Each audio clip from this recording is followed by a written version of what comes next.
आध्यात्मिक प्रेम क्या है? आध्यात्मिक प्रेम वह प्रेम है जो आत्मा के स्तर पर अनुभव किया जाता है, जो किसी भी स्वार्थ, मोह या बाहरी आकर्षण से मुक्त होता है। यह प्रेम शुद्ध, निस्वार्थ और दिव्य होता है, जिसमें न तो किसी प्रकार की अपेक्षा होती है और न ही कोई बंधन। यह प्रेम केवल सांसारिक रिश्तों या भावनाओं तक सीमित नहीं होता, बल्कि यह आत्मा की गहराई से उपजता है और हमें परमात्मा से जोड़ता है। जब प्रेम में कोई स्वार्थ न हो, जब प्रेम देने में ही आनंद पाए और जब प्रेम सीमाओं से परे हो, तो वह आध्यात्मिक प्रेम बन जाता है। परमहंस योगानंद जी के अनुसार आध्यात्मिक प्रेम का स्वरूप मानव प्रेम से भिन्न होता है। सामान्य प्रेम अक्सर इच्छाओं और अपेक्षाओं पर आधारित होता है। हम किसी से प्रेम करते हैं क्योंकि हमें उनसे कुछ प्राप्त होता है, चाहे वह खुशी हो, सहारा हो या सुरक्षा। लेकिन आध्यात्मिक प्रेम में किसी भी प्रकार की अपेक्षा नहीं होती, यह केवल देना जानता है। यह प्रेम व्यक्ति को बंधन में डालने के बजाय उसे स्वतंत्र बनाता है। जब प्रेम केवल तू मेरा है से ऊपर उठकर तू स्वयं ईश्वर का है की भावना में बदल जाए, तो वह प्रेम आध्यात्मिक बन जाता है। भगवद गीता में भगवान श्री कृष्ण ने भी आध्यात्मिक प्रेम का यही संदेश दिया है।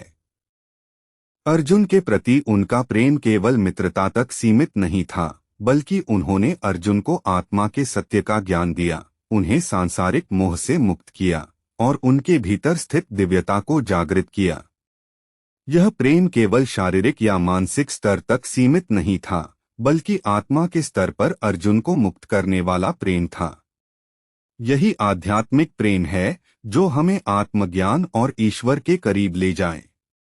जब हम सांसारिक प्रेम को देखते हैं तो उसमें अक्सर अपेक्षाएं होती हैं। माता पिता चाहते हैं कि उनके बच्चे उनकी देखभाल करें, पति पत्नी एक दूसरे से प्यार और सहयोग की अपेक्षा करते हैं, मित्र चाहते हैं कि उनकी मित्रता में कोई शर्त न हो।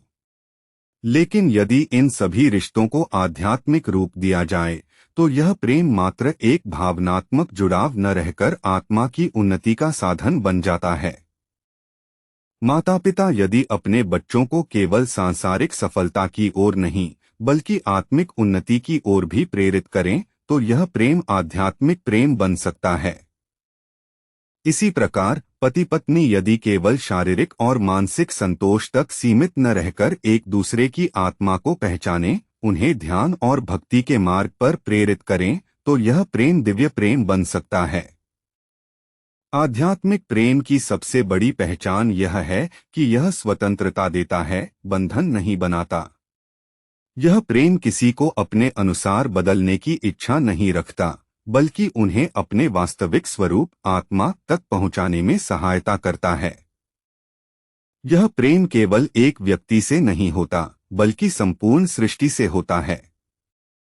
जब भक्त ईश्वर से प्रेम करता है तो वह न केवल ईश्वर से बल्कि हर जीव से प्रेम करने लगता है, क्योंकि उसे हर प्राणी में ईश्वर का अंश दिखाई देने लगता है।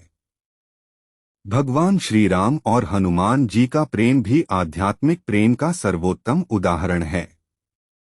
हनुमान जी का प्रेम केवल सेवा तक सीमित नहीं था, बल्कि उन्होंने अपनी आत्मा को पूरी तरह भगवान श्री राम के चरणों में समर्पित कर दिया था। यही कारण है कि वे स्वयं को राम का सेवक नहीं, बल्कि राम ही हैं मानते थे। उनका प्रेम न किसी अपेक्षा पर आधारित था, न किसी स्वार्थ पर। यह प्रेम केवल आत्मा की भक्ति थी, जो पूर्ण समर्पण से उत्पन्न हुई थी।